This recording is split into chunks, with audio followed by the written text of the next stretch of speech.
Պարոն Աղազարյան, դուք նշել էիք, որ հայտարարություն եք տարածել, որ իմպիչմենտի գործընթաց եք նախաձեռնում ազգային ժողովում եւ ունեք վարչապետի թեկնածու։ Ինչու որոշեցիք գործընթացը դուք սկսեք եւ ոչ թե միանաք։ Մենք չենք ասել, որ ունենք վարչապետի թեկնածու, մենք ասել ենք, որ սկսում ենք այդ գործընթացը եւ վարչապետի թեկնածուի անունը հայտարարենք մայիսի 29 թվականին։ Բայց թեկնածու կա արդեն։ Թեկնածուներ կան, որոնց հետ մենք զրուցում ենք, քննարկում ենք հարցեր եւ ասենք հետո վարչությունը որոշում կայացնի եւ հայտարարի, մենք հայտարարենք արդեն թեկնածուի անունը։ Ինչ խնդիր կա, արդյոք ոչ բոլորն են համաձայնվում։ Չէ, որովհետեւ շատ տարբեր հարցեր կան։ Մեկը թեկնածուի պատրաստ լինելը այդ կարգավիճակին։ Հաջորդ հարցը, որ պետք է երաշխիք լինի, որ ասենք այդ թեկնածուն ասենք թե հաջողության դեպքում չի թեքվի այս կամ այն քաղաքական ուժի կողմ խորհրդարանում մասնավորապես գտնվող քաղաքական ուժերի կողմ այդ երաշխիքը պետք է ունենանք պետք է նաև ունենանք երաշխիք որ տվյալ թեկնածուն պետք է հավատարիմ լինի հեղափոխության այն սկզբունքներին որ ասենք 18 թվականի ժողովուրդը իդեմս քաղաքացիական պայմանագրի եւ վարչապետի մարմնավորեց եւ ձևավորեց այդ ամեն ինչը։ Այսպիսի հարցերի հետ կապված մենք պիտի քննարկումներ ունենանք։ Կան թեկնածուներ, որոնք շատ պատրաստված են բոլոր առումներով, որ կարող են այսպիսի պատասխանատու պաշտոն զբաղեցնել, կան որ քիչ պատրաստված են, բայց քաղաքականապես են ավելի վստահելի, հետեւաբար մենք պետք է կատարենք շատ բարդ որոշում։ Եվ արդյոք պետք է ընտրեք նախկին ԿՊԱ-ականների, օրինակ падգամավորներից կամ նախարարներից, չգիտեմ, մարդիկ ովքեր նեղացած են Փաշինյանից կամ հեռացել են ինչ պատճառներով։ Այդպես որ ասենք որ նեղացվածության իմաստով, ոչ թե նեղացվածության իմաստով, այլ դե բնականաբար շատ ավելի հավանական է որ լինեն նախկին ԿՊԱ-ականներ նաև, որ ինչու է հավանական, որովհետև նախկին ԿՊԱ-ականները նախ առաջին հերթին մենք շփվում ենք առաջին հերթին հեղափոխական արժեքների կրող են հիմնականում երկրորդը չեն միանա երաշխիք ունենք ինչ-որ իմաստով որ չեն միանա Սերժ Սարգսյան, Ռոբերտ Քոչարյան առանցքին հետեւաբար դա չի բացառվում բայց կարող լինի նաև կան թեկնածուներ որոնք ասենք քաղաքական կենսագրությունը չունեն նույնիսկ կարող է կանոններ տալ օրինակ կանոններ չենք տա որովհետև մենք կտանք մենակ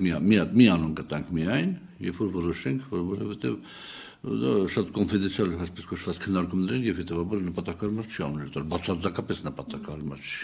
Իսկ նախկին ձեր կուսակիցները կամ մարդիկ, ովքեր ձեր իշխանության ժամանակ պաշտոն են զբաղեցրել կամ պատգամավոր են եղել, իրենք կարծում եք համարձակություն կունենան դուրս գալ Նիկոլ Փաշինյանի դեմ, որովհետև ունենալ դժգոհություն մեկ բան է, բայց դուրս գալ Նիկոլ Փաշինյանի դեմ եւ պահանջել նրա հեռացումը եւ որպես վարչապետի թեկնածու հանդես գալ այլ բան։ Դե նախ ես չեմ հասկանում թե համարձակության ինչ կա,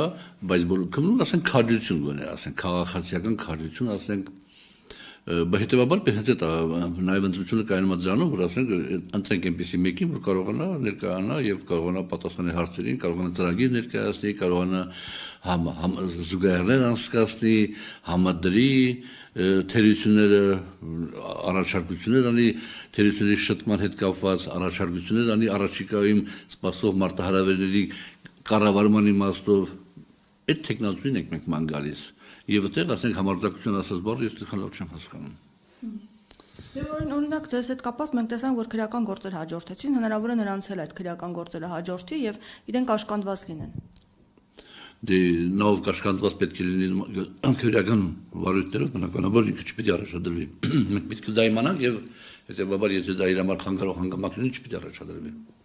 Պարոն Աղազարյան, ըստ էության, այսինքն դուք որոշել եք մի քանի հոգու, այդ մարդկանց մասով քննարկումներ են ընթանում, բայց դեռևս դուք փաստորեն չեք ստացել մյուս կողմից պատասխան, որ իրենք համաձայն են։ Ճիշտ հասկացա ձեր ասածից։ Կան որ այսպես կոչված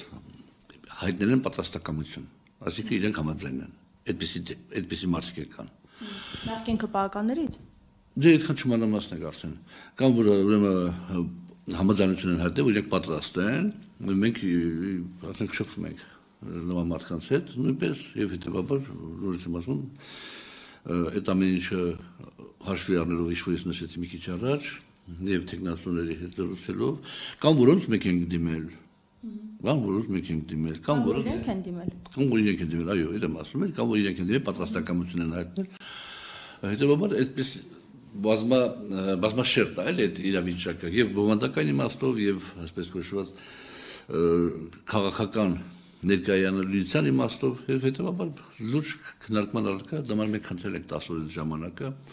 որպեսզի կարողանանք հիմնավոր ձևով մոտենալ հարցին։ Բայց ինչ հնարավորություններ ունեք, պարոն Աղազյան, այս գործընթացը երբ մեկնարկում եք դուք, այսինքն դուք կարծում եք, որ ԿՊ-ից պետք է միանան ձեզ։ Կամ դուք ընդդիմությանը չեք միանում, բայց ընդդիմությունը ձեզ պետք է միանա։ Ինչ հաշվարկ կա այս ամենի տակ։ Դե մենք հանդես ենք գալու առաջարկությամբ տեխնացուի անուն տալու ենք, նրանք ովքեր որ գտնում են, որ կարելի է տեխնացուի շուրջ գեներացնել այդ գործընթացը, կարող են միանալ, ովքեր չեն գտնում, կարող են չմիանալ։ Ես չեմ ասում, որ քաղաքացիական պայմանագրից կմիանան ստորագրահավաքին 36 ստորագրությունների լրացնելու իմաստով։ Ես այդպեսի բան չեմ ասում, բայց քննարկման ժամանակ կարող է քվեարկության ժամանակ կարող է միանալ, ով գիտի։ Դուք ասում եք, ես չեմ միանա Ռոբերտ Քոչյանի եւ Սերժ Սարգսյանի թիմերին, բայց ակնկալում եք, որ իրենք միանան այս գործընթացին փաստորեն։ Ոչ թե թիմերը միանան այս գործընթացին։ Խմբակցությունները։ Այո, հասկանալի է։ Դե իրենց թիմի անդամ։ Ակնկալում եմ, այո։ Կարծում եք իրենք կմիանան, եթե տեխնացուն ընդունելի լինի։ Ես ակնկալում եմ, կարծում եմ, որ դա հավանական է։ Վստահություն չունեմ բնականաբար, բայց այնպես չի որ անհավանական բան առաջարկվում։ Եթե տեխնացուն ընդունելի լինի իրենց համար եւ իրենց մոտ ինչ-որ վստահության հարց առաջանա եւ եթե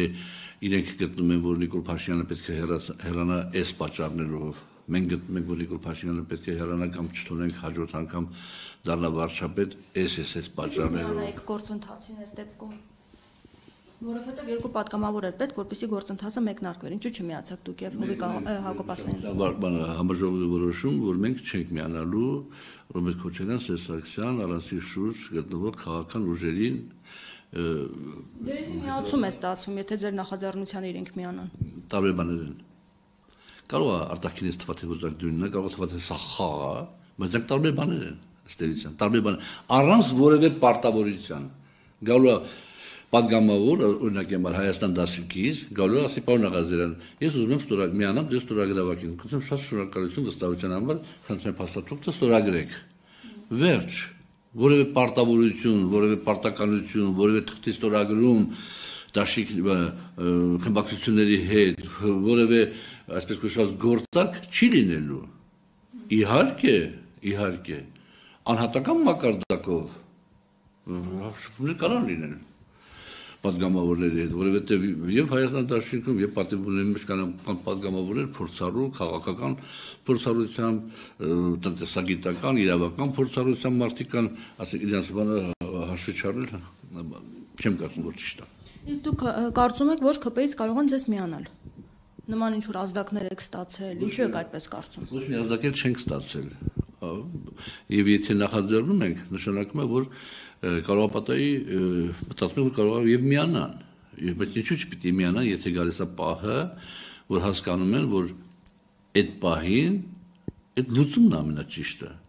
պարլամենտական համակարգի կարևորագույն, այսպես կոչված,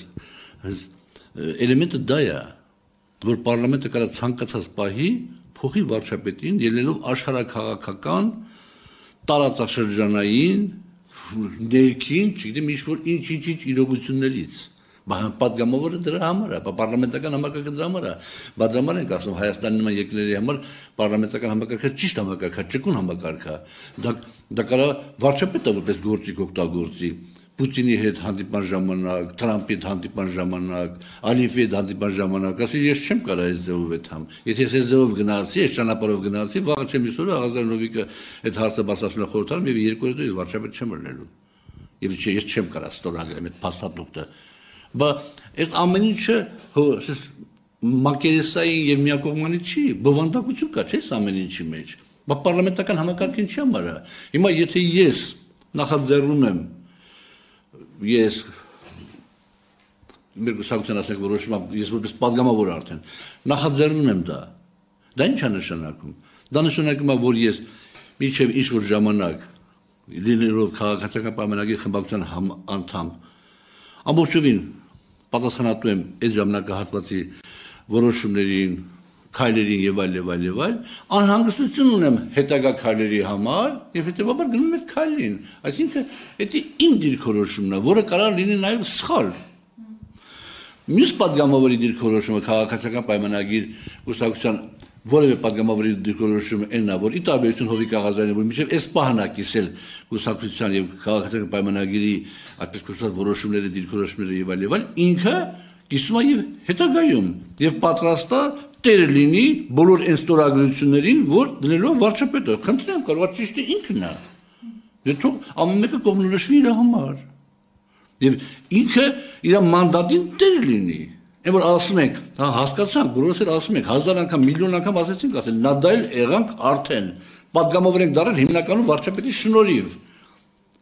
Բայց դու ներկայացնում, յուրաքանչյուր պատգամավոր ներկայացնում է ողջ ժողովրդին եւ ինքը զրո չպիտի իրան համարի։ Ինքը իրան պիտի մի քիչ համարի, մի քիչ քաղաքական գործիչ, մի քիչ տնտեսագիտությունից բան հասկացող, մի քիչ իրավաբանություն, վերջը, պատգամավորը որ ներկայացնում է ողջ ժողովրդին ըստ սահմանադրության։ Դե եթե ներկայացնում է ողջ ժողովրդին ըստ սահմանադրության, ապա իր պատասխանատվությունը եւ վարչապետի պատասխանատվությունը այդ իմաստով, եթե բանը խնդիր չկա, կիսում է նույնն է։ Հիմա դուք կարծում եք, որ քաջություն կունենան ոմանք եւ կմիանան այս գործընթացին։ Շատ կան այդպիսի մարդիկ։ Բայց երբ որ ձեզ հեռացնում էին կուսակցությունից, խմբակցությունից, Հակոբ Ասլանյանին էին հեռացնում, այդ ժամանակ բոլորը չէին, որ նույնիսկ համարձակություն ունեին խոսելու։ Հիմա ակնկալում եք այս գործընթացին նրանք պիտի միանան։ Դե ես նորից եմ ասում, դա ուրիշ իրավիճակ է, ասենք իմ հետ կապված խնդիրը մի քիչ ուրիշ վիճակ էր, այնպես չէր, միանշանակ չէր, որ բոլորը կարողանային ճիշտ կողմնորոշվեին եւ ասենք համապատասխան կեցված կընդունեին, որովհետեւ այնտեղ կային խոցելի բաներ, որոնց որոշ պատգամավորներ կամ վարչության որոշ անդամներ գեներացրեցին, տրամադրեցին եւ խմբակցությանը եւ նաեւ վարչությանը ընդհանրապես ընդհանուր առմամբ բայց բուն էության մեջ մտան մի քանիսը ընդամենը եւ ֆոն ստեղծեցին ես Արեցելի Բաշեմ տոնիկ ասեմ, որ ես հպարտեմ, որ ուրախ եմ եղել, որ այդպեսի թիմի հետ քայլել եմ, ճանապարհ եմ անցել, մեր հայրենիքի համար ամենապատասխանատու հատվածներից մեկում, ժամանակահատվածներից մեկում բացառությամբ մի քանի հոգու։ Պարոն Աղազարյան, ամեն դեպքում ինչու որոշեցիք այս գործընթացը մեկնարկեք դուք, ինչու չեք սպասում ընտրություններին, ինչ արդյունավետություն սա կունենա, այդքան շտապ է, որ Փաշինյանը պետք է հեռանա, որ չեք ուզում սպասեք 1 տարի հետո ընտրություններով հեռանա կամ ընտրություններ լինեն։